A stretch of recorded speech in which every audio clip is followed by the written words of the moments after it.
नमस्ते दोस्तों, आप सब कैसे हो और स्वागत है आपका फिर से एक इंस्पिरेशनल और मोटिवेशनल कहानी में। आज की कहानी बहुत ही खतरनाक और मोटिवेट है। इस कहानी में बहुत मजा आने वाला है। अंत तक जरूर सुनिए। मैंने अपनी अलमारी से ताकत वाली गोली निकाली जो कभी कभार अभिषेक लेते थे और मैं किचन में चली गई। मैंने हल्दी बादाम वाला दूध बॉयल किया और उसमें एक गोली डाल दी ताकि अभिषेक को थोड़ी ताकत मिल सके। ऐसा करते करते रात के 10 बज चुके थे। फिर मैंने जल्दी से दूध का गिलास लिया और अभिषेक के कमरे में चली गई। अभिषेक बड़े ध्यान से मेरा इंतजार कर रहे थे। जैसे ही मैं अंदर आई, अभिषेक खड़े हो गए और मुझे देखने लगे। जब वह कुछ नहीं बोला तो मैंने ही पूछ लिया, ऐसे क्या देख रहे हो? बताओ, मैं कैसी लग रही हूँ? अभिषेक ने संकोच में कहा, मौसी, मन तो ऐसा कर रहा है कि आपको अभी खा जाऊं।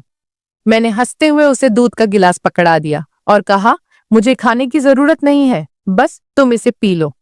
अभिषेक ने जल्दी से गिलास पकड़ा और एक सांस में दूध पी गया। दूध पीते ही मेरी हाय दोस्तों, तो चलिए आपको जल्दी से शुरू से कहानी सुनाती हूँ। मेरा नाम दीपिका है। मेरी उम्र 28 साल है, लेकिन मेरा दिल हमेशा युवा रहता है और मेरी हाइट लगभग 5 फीट 3 इंच की ऊंचाई के साथ। जब मैं साड़ी पहनती हूँ तो जैसे सब कुछ ठहर जाता है। मेरी सुंदर रंगत पर जब सूरज की किरणें पड़ती हैं तो लगता है मानो मैं एक चांदनी रात में घूम रही हूँ। अब बात करते हैं मेरे 21 साल के भतीजे की, जो मेरा हो गया है। उसकी मासूमियत और उत्साह ने मेरे मन में एक हलचल सी मचा दी है। जब वह मेरी तरफ देखता है तो उसकी आंखों में वह खास चमक होती है, जैसे वह किसी खूबसूरत ख्वाब को देख रहा हो। कभी वह मुझसे कहता है, मौसी, आज आप सच में बहुत सुंदर लग रही हैं। इसलिए मेरे पति कभी कभी दिन में ही मेरा पूजन कर देते हैं। हम शहर में रहते हैं क्योंकि मेरे पति सरकारी नौकरी करते हैं। मेरी 1 साल की एक बेटी भी है, इसलिए दूध की थैलियां भी बड़ी है। मैं अपने पति का आशीर्वाद समझकर रोज लेती थी। भले ही हमारी शादी को 9 साल हो चुके थे, लेकिन मेरे पति अभी तक मुझे अच्छा प्यार करते थे। वैसे आमतौर पर उसका का रंग काला ही होता है, लेकिन मैं बहुत साफ सफाई रखती थी और कभी कभार मेकअप भी कर लिया करती थी। पिछले महीने कुछ ऐसा हुआ जिसका हमें बिल्कुल अंदाजा नहीं था। शाम को मेरे पति साहिल घर आ रहे थे। उनके किसी दोस्त की बर्थडे पार्टी थी, इसीलिए दोस्तों ने उन्हें थोड़ी पिला दी थी और वह बाइक से घर लौट रहे थे। आते वक्त उनका एक्सीडेंट हो गया। इस हादसे में उनके एक पैर में फ्रैक्चर हो गया और डॉक्टर ने कहा कि सही होने में कम से कम 6 से 9 महीने लगेंगे। यह सुनकर मेरा मन टूट गया। साहिल का दर्द भले ही शारीरिक था, लेकिन मेरे मन में एक गहरी चिंता का सागर उमड़ आया। जब मैंने उन्हें अस्पताल में देखा, उनकी आंखों में दर्द का साया था। मैंने तुरंत उनके पास जाकर उनका हाथ थाम लिया। इसी वजह से मेरी दीदी और मेरा भतीजा अभिषेक उन्हें संभालने के लिए आए थे। मेरे जीजा जी और दीदी तो वापस चले गए, लेकिन अभिषेक ने साहिल को यहाँ रुकने के लिए कह दिया क्योंकि वह ठीक से खड़े भी नहीं हो पा रहे थे। मुझे ही बाजार से सामान लाने और बाहर के काम करने पड़ते थे, इसीलिए मैंने अपनी बहन को कहकर अभिषेक को कुछ दिन रुकने के लिए बोल दिया। अभिषेक मान गया और बहुत खुश हो गया। अभिषेक मेरे कान तक ही आता था, शरीर भी ठीक ठाक था और रंग भी सामान्य था। अभिषेक ज्यादा बिगड़े किस्म का लड़का नहीं लग रहा था और मैं भी खुश थी कि कोई तो आया जो मेरी मदद कर सके। आज अभिषेक मुझसे थोड़ा थोड़ा शर्मा रहा था क्योंकि वह शादी के बाद मुझसे पहली बार मिला था। रात को जब मैं साहिल को खाना खिला रही थी, तब अभिषेक भी हमारे पास बैठा था। फिर अभिषेक अपने कमरे में जाकर समय पर सो गया था। साहिल के चेहरे पर थोड़ी राहत थी, लेकिन वह अभी भी दर्द में था। तभी मेरी अंदर की भावनाएं बाहर निकल पड़ी। मैंने साहिल के पास बैठकर कहा, वह भी क्या दिन थे जब आप रोजाना भूत मारा करते थे। साहिल ये सुनकर मुस्कुराने लगे। क्या हो गया मेरी रानी, आज तो पूरी मजे में लग रही हो। मैंने कहा, नहीं जी, आपको तो मजाक लग रहा है और इधर मेरी बुरी हालत हो रखा है। सच बताओ तो इस भूत ने मेरा बुरा हाल कर दिया है। मेरे पति बोले, मैं तुम्हारा दर्द समझता हूँ दीपिका, मेरा भी बहुत मन करता है, लेकिन क्या करूं, मैं तो ठीक से खड़ा भी नहीं हो सकता। बस थोड़े दिन और निकाल दो, फिर देखना मैं इस भूत का क्या हाल करता हूं। तभी मैंने कहा, थोड़े दिन नहीं, पूरे 6 महीने बाकी है प्लास्टर उतरने में, और मेरा तो 1 महीने में ही यह हाल हो गया। पता नहीं आगे के दिन कैसे कटेंगे। मेरे पति मेरी उदासी दूर करने के लिए बोले, चलो वो नहीं तो कम से दूध ही पिला दो, डॉक्टर ने भी कहा है। तभी मैंने हंसते हुए कहा, आपके नसीब में तो वह भी नहीं है, क्योंकि आपकी बिटिया रानी ने पी लिया है। हम दोनों जोर जोर से हंसने लगे। मेरे पति मुझे खुश रखने की पूरी कोशिश करते थे, लेकिन मैं क्या करूं, सब बेकार था। थोड़ी देर बाद साहिल सो गए, क्योंकि उनकी दवाइयों में नींद की गोलियां भी थीं। लेकिन मुझे नींद कहाँ आ रही थी, इसीलिए मैं खड़ी होकर अभिषेक को देखने चली गई कि वह सोया है या नहीं। लेकिन अभिषेक अभी तक जाग रहा था और मोबाइल देख रहा था। मैंने उसके कमरे में जाकर कहा, क्या हुआ अभिषेक, 11 बज चुके हैं और तुम अभी तक नहीं सोए? लगता है तुम्हारे मन नहीं लग रहा है। अभिषेक उठकर बैठ गया और बोला, नहीं मौसी, ऐसी बात नहीं है, बस यूं ही फोन देखते देखते लेट हो गया। फिर अभिषेक ने पूछा, मौसी आप भी तो नहीं सोई? मैंने कहा, मुझे तो आजकल नींद ही नहीं आती। अभिषेक ने पूछा, क्यों, क्या बात हो गई? मैंने हंसते हुए कहा, नहीं नहीं, वह मैं तुम्हें नहीं बता सकती। जब तुम्हारी शादी होगी तो तुम्हें खुद ही पता चल जाएगा। मेरे मुंह से ऐसा सुनते ही अभिषेक ने अपनी नजरें नीचे झुका ली और अंदर ही अंदर मुस्कुराने लगा। तभी मैंने कहा, अरे तुम तो इतनी सी बात पर शर्मा गए। अच्छा बताओ, अभी तक कोई लड़की पटाई है या नहीं? अभिषेक कुछ नहीं बोला, उसे अभी भी शर्मा रही थी। तभी मैंने उसका हाथ पकड़ा और कहा, अरे पागल, अपनी मौसी से इतना मत शर्माओ। वह धीरे से बोला, मौसी सच बताओ तो ऐसी बातें मैंने अभी तक अपने दोस्तों से भी नहीं की हैं। मैंने कहा, अच्छा तो मुझे अपना दोस्त ही समझ लो ना, क्योंकि मुझे ऐसी बातें करने में बहुत मजा आता है। अभिषेक ने कहा, हाँ मौसी, एक थी, लेकिन उसने अभी मेरे से दोस्ती तोड़ दी है। मैंने पूछा, तुमने उसकी पिटाई तो कर दी होगी ना? अभिषेक बोला, नहीं मौसी, सच बताऊं तो मैंने उसे ढंग से टच भी नहीं था। मैंने मुंह बनाते हुए कहा, तुम तो बड़े भोले हो अभिषेक। चलो कोई बात नहीं, अब तुम मेरे पास आ गए हो तो मैं तुम्हें सब सिखा दूंगी। मैं बातें करते करते अभिषेक के कमरे में ही सो गई थी। सुबह जब मेरी आंखें खुली तो अभिषेक बेड पर बैठा हुआ मुझे ही निहार रहा था। मेरे उठते ही अभिषेक ने मुझे गुड मॉर्निंग बोला। जब मैंने पूछा, क्या देख रहे हो, तो वह बोला, मौसी आप सच में बहुत खूबसूरत हो। मैंने मुस्कुराते हुए बोली, अच्छा तो अब तुम सुबह सुबह खूबसूरती का नजारा ले रहे हो और रात को तो बड़े शर्मा रहे थे। अभिषेक मुस्कुराकर पूछने लगा, मौसी आप बुरा ना मानो तो एक बात पूछ सकता हूँ? मैंने कहा, अरे पागल, मैं क्यों बुरा मानूंगी, पूछो क्या पूछना है। अभिषेक मुझसे कहने लगा, मौसी सच सच बताना, आप जो 2.5 किलो के वजन अपने पास लिए घूमती हो, आपको भारी नहीं लगता क्या? उसकी यह बात सुनकर मेरी हंसी छूट गई। इसके बाद अभिषेक मुझसे काफी खुल गया था और अब वह मुझसे ज्यादा शर्म नहीं करता था। इससे मैं भी बहुत खुश थी, क्योंकि अब मेरा भी समय अच्छे से कटने लगा था। अभिषेक को आए हुए 11 से 13 दिन बीत चुके थे और वह मुझसे काफी घुल मिल गया था। वह बाहर के सारे काम कर देता, बाजार से सामान ले आता और अपने चाचा को भी घुमा देता। मेरी तो बहुत सेवा करने लगा था। शाम को मेरा सर भी दबा देता और कभी कभी मेरे शरीर को भी आराम देता। लेकिन मेरी फरमाइश दिनों दिन बढ़ रही थी और मेरे पति की हालत अब भी वैसी ही थी। अब सब कुछ मेरी बर्दाश्त के बाहर हो चुका था। मैंने सोचा कि अब तो अभिषेक ही है जो मेरी हेल्प कर सकता है। वैसे मेरे पड़ोस में भी 3 लड़के रहते थे जो स्टडी करते थे। वे भी मुझे देखते थे। जब भी मैं छत पर बाल सुखाने या कपड़े सुखाने जाती तो वे मुझे ही देखते। और पहले तो मैंने सोचा कि उनमें से एक को पकड़ लूं ताकि कुछ समय के लिए काम चल जाए। लेकिन फिर मैंने सोचा कि मैं इस घर की इज्जत हूं और कल को पता नहीं इनमें से कौन मुझे या मेरे पति को बदनाम कर दे। इसीलिए मैंने उन्हें भाव नहीं दिया। लेकिन अभिषेक तो घर का ही है, इसीलिए मैंने सोच लिया कि वही मेरी हेल्प कर सकता है। आज मैंने पक्का प्लान बना लिया कि आज अभिषेक हेल्प ले ही लूंगी। उसके बाद मैं रसोई में खाना बनाने चली गई। जैसे ही अभिषेक नहाकर फ्रेश होने के बाद रसोई में आया, मैंने दूध निकालने का बहाना बना दिया। मैं रसोई घर में ही लोटे से दूध निकाल रही थी। मेरी बेटी अभी नानी के घर गई हुई थी, क्योंकि घर में उसे संभालने वाला कोई नहीं था। इसलिए अब बाकी का दूध निकालना पड़ता था और घर में मेरे पति और अभिषेक के अलावा कोई नहीं था, तो मुझे डर भी नहीं था। जैसे ही अभिषेक अंदर आया, वह मुझे देखकर एकदम घबरा गया और कहने लगा, सॉरी मौसी, मुझे माफ कर दो। मैंने देखा नहीं और बाहर जाने लगा। तभी मैंने उसे रोक लिया। अरे अभिषेक, क्या हुआ? कोई बात नहीं, अंदर आ जाओ, अभिषेक बोला। अरे मौसी, ऐसे में अंदर कैसे आऊं? मैंने कहा। ऐसे वैसे मत करो और जल्दी से आकर मेरी मदद करो।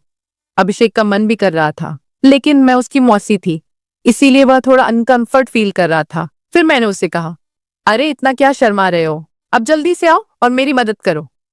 धीरे धीरे अभिषेक रसोई में आ गया और पास आकर खड़ा हो गया। वह मुझे देखता ही रह गया। तभी मैंने कहा, ऐसे क्या घूर रहे हो? क्या तुमने आज तक नहीं देखा? अभिषेक बोला, माँ कसम मौसी, मैं आपको बता नहीं सकता कि मुझे कैसा लग रहा है। बहुत ही अच्छा है मौसी, मैंने कहा। तारीफें करना छोड़ो और यहाँ मेरी मदद करो। तभी अभिषेक बोला, मौसी मुझे नहीं आता कैसे करना है। तो मैंने कहा, अरे बुद्धू, इसमें कुछ नहीं करना, ये लो पकड़ो और बस धीरे धीरे निकलो। थोड़ी देर बाद जब अभिषेक के हेल्प में हाथ तेज होने लगे तो मैंने सोचा कि अब मेरा आगे झुककर सही से काम करने का समय है। मगर जैसे ही मैं झुकने लगी तो देखा कि अभिषेक का काम तो पहले ही खत्म चुका है। उसे देखकर मेरा मन बहुत उदास हुआ, लेकिन फिर भी मेरी हंसी निकल ही पड़ी। मैंने नाराजगी से अभिषेक को मारते हुए कहा, यह क्या किया पागल, तुमने तो शुरू होने से पहले ही खत्म कर दिया। इसके बाद जैसे ही अभिषेक का नशा उतरा, उसने हड़बड़ा हुए कहा, सॉरी मौसी, सॉरी, वो मैंने ऐसा काम पहले कभी नहीं किया, इसलिए मुझसे ऐसा हो गया। मैं अभी जाकर साफ करके आता हूँ। और उसने मेरी एक भी बात नहीं सुनी और तुरंत रसोई में से चला गया। मैंने भी उसे ज्यादा रोकने की कोशिश नहीं की, क्योंकि मैं समझ चुकी थी कि यह उसके लिए इतना आसान नहीं होगा। इस चक्कर में आज खाना भी लेट हो गया था, इसलिए मैंने जल्दी से खाना तैयार किया और साहिल को कमरे में देने के लिए चली गई। साहिल भी बैठे बैठे खाने का इंतजार कर रहे थे। साहिल बिल्कुल सीधे साधे और सरल स्वभाव वाले आदमी है। वह मेरी बहुत चिंता करते हैं।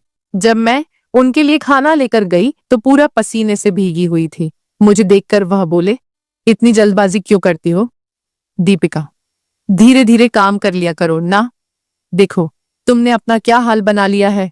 तब मैंने उन्हें छेड़ते हुए कहा, यह तो कुछ भी नहीं है, जब तुम काम करते हो तो मेरा इससे भी बुरा हाल हो जाता है, और तब तो मैं तुम्हें रुकने के लिए भी कहती हूँ, लेकिन तुम तो नो कहकर काम की स्पीडी को दुगना कर देते हो।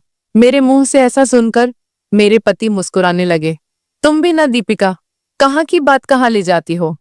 इसके बाद साहिल ने खाना खा लिया और मैंने उन्हें दवाई भी दे दी। दवाई लेने के बाद उन्हें नींद आ गई और वह आराम करने लगे। मैं भी काफी थक चुकी थी, इसलिए मैं नहा धोकर फ्रेश हो गई।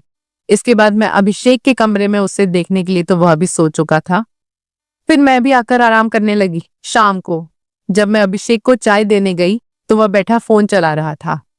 मुझे देखकर उसके चेहरे पर मुस्कान आ गई। मैं भी उसे देखकर हंसने लगी और मैंने उससे पूछ लिया, क्या बात है? अभिषेक, आज तो तुम काफी ढीले ढाले से लग रहे हो। अभिषेक बोला, मौसी, वह मैंने पहली बार काम ऐसा अनुभव लिया था। प्लीज आप बुरा मत मानना, मैं सच बता रहा हूँ, बिल्कुल मेरे से काम नहीं कर पाया। तभी मैंने उसे रोकते हुए कहा, अरे बेवकूफ, मैं कब बुरा मानने लगी, वैसे सच बताऊं तो मुझे भी अच्छा लग रहा था। इसके बाद मैंने अभिषेक को चाय पकड़ा दी और उसके साथ बैठकर पीने लगी। हम दोनों बातें करने लगे। आज अभिषेक के मुंह से मेरे लिए तो फूल ही झड़ रहे थे। वह बस मेरी तारीफें ही करता जा रहा था। मौसी, आप बहुत अच्छी हो। मैं तो सोच रही हूँ कि सारी उम्र आपके ही घर रहूं। इन 13 दिनों में मुझे स्वर्ग जैसा महसूस होने लगा है। और ऊपर से आपकी खूबसूरती। मैंने मुस्कुराते हुए कहा, आज तो तुम्हारे मुंह से सिर्फ तारीफें ही निकल रही हैं, लगता है। अभिषेक मेरा हाथ पकड़कर बोला, आप सही कह रही हैं मौसी, अब आपको भी मेरे काम में मेरी मदद करनी होगी। अब तो आपको मेरी बात माननी ही होगी। प्लीज मौसी, मना मत करना, बस एक बार के लिए मेरी काम वाली बन जाओ। इसके बाद आप जो भी कहेंगी मैं करूंगा। जब अभिषेक सब कह रहा था तो उसका चेहरा लाल टमाटर जैसा हो गया था और मेरी मुस्कुराहट फूट पड़ी थी। मैंने उसके सर पर हाथ फिरते हुए कहा, अरे पगले, इतना सीरियस क्यों हो रहे हो? बताओ, मैंने तुम्हें कभी किसी चीज के लिए मना किया है? वैसे भी अब तुम्हारे चाचा तो वैसा भी मेरे काम में मेरी मदद नहीं कर पाते हैं। और तुम इतना शर्माओ मत। अगर इतना शर्माओगे तो कैसे चलेगा? अब से तुम मुझे अपनी मौसी नहीं बल्कि काम वाली ही समझना। अभिषेक बोला, मौसी एक बात और है, मेरा तो काम करते ही निकल जाता। मैं बहुत काम करता हूँ, मैंने उसे कहा। इसकी चिंता मत करो, इसका इंतजाम मैं कर दूंगी, तुम बस काम के लिए तैयार रहना। मेरे इतना कहते ही अभिषेक खुश हो गया और उसने थैंक्स मौसी की रट लगा दी। कहने लगा, मौसी आप बहुत अच्छी हैं। इसके बाद मैं चली गई क्योंकि शाम हो रही थी और मुझे साहिल को नहलाना भी था। जब साहिल जी नहा लिए तो अभिषेक उन्हें बाहर टहलाने ले गया। इसके बाद मैंने जल्दी जल्दी सारा काम किया और उनके आने तक खाना भी तैयार कर दिया। आते ही अभिषेक ने हाथ पैर धोए और खाना खाने के लिए बैठ गए। इतने में 9 बज चुके थे और साहिल की दवाइयों का समय हो रहा था। इसीलिए मैं उन्हें कमरे में ले गई और दवाइयां दे दी। साहिल की मेडिसिन में नींद की गोलियां भी थी ताकि उन्हें ज्यादा दर्द ना हो और आसानी से नींद आ जाए। साहिल दवाइयां लेकर जल्दी ही सो गए। मैं उनका सर दबा रही थी। जैसे ही मुझे पता चला कि साहिल सो चुके हैं, मैं नहाने चली गई। नहाकर मैंने रेड कलर की साड़ी पहनी, बालों का जोड़ा बना लिया और महक के लिए परफ्यूम भी लगा लिया। वैसे तो मैं मेकअप कभी कभार ही करती हूँ, लेकिन आज थोड़ा थोड़ा कर ही लिया ताकि चेहरा ब्लश करे। पूरी तरह से तैयार होने के बाद मैंने अपनी अलमारी से ताकत वाली गोली निकाली जो कभी कभार साहिल लेते थे और रसोई में चली गई। मैंने हल्दी बादाम वाला दूध तैयार किया और उसमें एक गोली डाल दी ताकि अभिषेक को थोड़ी ताकत मिल सके। ऐसा करते करते रात के 11 बज चुके थे। फिर मैंने जल्दी से दूध का गिलास लिया और अभिषेक के कमरे में चली गई। अभिषेक बड़े ध्यान से मेरा इंतजार कर रहा था। जैसे ही मैं अंदर आई, वह खड़ा हो गया और मुझे देखने लगा। जब वह कुछ नहीं बोला तो मैंने ही पूछ लिया, ऐसे क्या देख रहे हो? बताओ, मैं कैसी लग रही हूँ? अभिषेक ने संकोच में कहा, मौसी, मन तो ऐसा कर रहा है कि आपको अभी खा जाऊं। मैंने हंसते हुए उसे दूध का गिलास पकड़ा दिया और कहा, मुझे खाने की जरूरत नहीं है, बस तुम इसे पी लो। अभिषेक ने जल्दी से गिलास पकड़ा और एक सांस में दूध पी गया। दूध पीते ही मैंने कहा, चलो अब जल्दी से पूजा शुरू करते हैं। अभिषेक ने जवाब दिया, मौसी, पूजा तो शुरू कर दूंगा, लेकिन आप दिए में तेल डालोगी या फिर सीधे ही पूजा करवाओगी? मैंने मुस्कुराते हुए कहा, तुम मेरी चिंता मत करो, मैं पहले से ही तेल डालकर आई हूँ। इसके बाद जो हुआ वह बताते हुए मुझे भी शर्मा रही है। मैं अभिषेक को अब तक बच्चा ही समझ रही थी, लेकिन उसने पूजा में मेरे पति को भी पीछे छोड़ दिया। अभिषेक ने सबसे पहले काजू कतली का स्वाद खाया। मेरे पति ने आज तक काजू कतली नहीं खाई। वह तो सीधे ही पूजा शुरू कर देते थे। जब मैंने अभिषेक से कहा, अब बस भी करो और कितने खाओगे, तो उसने जवाब दिया, नहीं मौसी, आपको नहीं पता यह कितनी मीठी है, इसी के लिए हम पागल रहते हैं। यह अभिषेक की पहली पूजा थी, इसीलिए वह आधे घंटे से ज्यादा नहीं कर पाया। मैं तो ज्यादा नहीं थकी, लेकिन अभिषेक पसीने पसीने हो चुका था। मुझे भी 2 महीने बाद पूजन का काम मिल रहा था, तो मैं भी बहुत खुश थी। इसके बाद अभिषेक थक चुका था और आराम करने लगा। मैं भी वहीं पर थी। जब मैंने उससे पूछा कैसा लगा फर्स्ट टाइम पूजा करके, तो अभिषेक ने जवाब दिया, मौसी, सच कहूं तो ऐसा लगा जैसे जिंदगी के सारे सुख एक साथ मिल गए, या कहूं तो दुनिया की सबसे अच्छी मौसी हो। फिर हम बातें करते करते सो गए। सुबह जब मैं उठी तो बिल्कुल फ्रेश महसूस कर रही थी। मैंने उठकर चाय नाश्ता बना लिया और साहिल को दे आई। इसके बाद मैं अभिषेक को भी चाय देने के लिए उसके कमरे में गई। वह भी उठ चुका था। चाय लेकर उसने मुझसे पूछा, मौसी, मुझे डर लग रहा है, कहीं हमने कुछ गलत पूजा तो नहीं कर ली? मुझे लगा कि शायद अभिषेक को पछतावा हो रहा है। मैंने उसे समझाते हुए कहा, अभिषेक, तुम ऐसा बिल्कुल मत सोचो। सच कहूं तो यह मेरी मजबूरी थी, क्योंकि तुम्हारे चाचा 7-8 महीने तक ठीक नहीं हो सकते और मुझसे इतना इंतजार शायद ही हो पाता, लेकिन तुमने मेरी बहुत मदद की है। पूजा करने में प्लीज तुम इतनी टेंशन मत लो, और हाँ, इसके बारे में किसी से भी मत कहना। अभिषेक ने सर हिला दिया और बोला, मौसी, अगर यह मेरी मजबूरी बन गई तो मैंने कहा, आ जाना फिर अपनी मौसी के पास, मैंने कब तुम्हें मना किया है? इतना कहकर मैं मुस्कुराने लगी और अभिषेक फिर से मेरी तारीफ करने लगा। मौसी, आपकी जितनी तारीफ की जाए उतनी कम है। पता नहीं मैंने पिछले जन्म में कौन से पुण्य किए थे जो मुझे आप जैसी मौसी मिली। इसके बाद मेरे और अभिषेक के बीच पक्की वाली दोस्ती हो गई थी। अब जब भी मेरा मन करता मैं अभिषेक से पूजन करवा लेती। इसी बीच अभिषेक के पापा ने फोन भी किया था कि वह घर आ जाए, लेकिन अभिषेक ने मना कर दिया। अब मेरे पति साहिल भी चलने फिरने लगे थे, तो हम लोग बाजार भी घूमने लगे। अभिषेक अब मेरी ओर ज्यादा केयर करने लगा था। शाम को जब भी मैं साहिल को सुलाकर अभिषेक के पास जाती तो वह मेरे पैर दबाता, कमर की मालिश करता और सर भी दबाता। मैं अभिषेक से कहा भी करती थी कि मेरे लिए इतना काम करने की जरूरत नहीं है, लेकिन वह नहीं मानता और कहता, चुप रहो मौसी, आप सारा दिन काम करती हो इसीलिए थक जाती हो, तो इतना तो मुझे भी करने दो। दोस्तों, शायद आप लोगों को मैं बिल्कुल भी पसंद ना आऊं क्योंकि मैंने इसके रिश्ते को खराब किया है, लेकिन सच कहूं तो मैं भी ऐसा करना नहीं चाहती थी, लेकिन भावनाओं में सब कुछ हो गया। इसलिए प्लीज आप लोग समझने की कोशिश करना और मेरी कहानी को सुनकर भावनाओं में मत बह जाना, क्योंकि सच में ये गलत बात होती है। तो मेरे खातिर कमेंट में एक प्रॉमिस जरूर करके जाइए कि आप लोग अपने जीवन में ऐसा कभी नहीं करेंगे। स्टोरी की शिक्षा, यह कहानी हमें कई महत्वपूर्ण सबक देती है जो हमारे जीवन में काम आ सकते हैं। आइए हम इन शिक्षाओं को विस्तार से समझते हैं। कहानी में दीपिका अपने पति साहिल की देखभाल करती है जब वह दुर्घटना में घायल होते हैं। यह दिखाता है कि जिम्मेदारी का मतलब केवल व्यक्तिगत लाभ के लिए जीना नहीं है, बल्कि अपने प्रियजनों की देखभाल करना भी शामिल है। जीवन में जब हम किसी रिश्ते में होते हैं तो हमें अपने साथी के प्रति समर्पित रहना चाहिए, तो वह अधिक मजबूत और स्थायी होता है। हमें अपने रिश्तों में ईमानदार रहना चाहिए और एक दूसरे पर विश्वास करना चाहिए। तो दोस्तों, आपको यह कहानी कैसी लगी कमेंट में हमें जरूर बताएं, और अगर चैनल पर पहली बार आए हो तो चैनल को सब्सक्राइब करना न भूलें। ऐसी मजेदार कहानियां सुनने के लिए तब तक के लिए हमें इजाजत दे, मिलेंगे जल्दी ही एक नई कहानी के साथ में।